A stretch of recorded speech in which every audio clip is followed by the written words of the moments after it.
As you all know that there's almost about 35 to 40% drop in sale of automobiles in the entire country.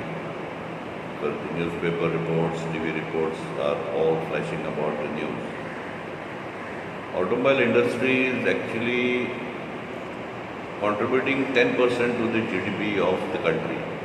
It's a huge employment generating industry. So it's a very bad situation at the moment.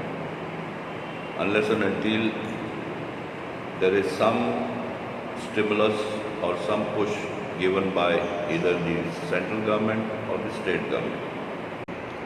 So now the ball is in the court of the state government, because the central government says that we have done our bit. Now they probably feel the state government should do their bit. However, we had seen this problem long back, and somewhere way back in July 2019, we had moved a proposal to the government of Goa that the road tax on the vehicle may be reduced by about 50%.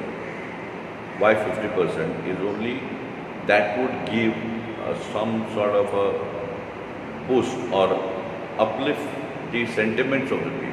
Now whatever has happened in the market today is because the sentiments are very low. I would not say totally negative, but they are very low.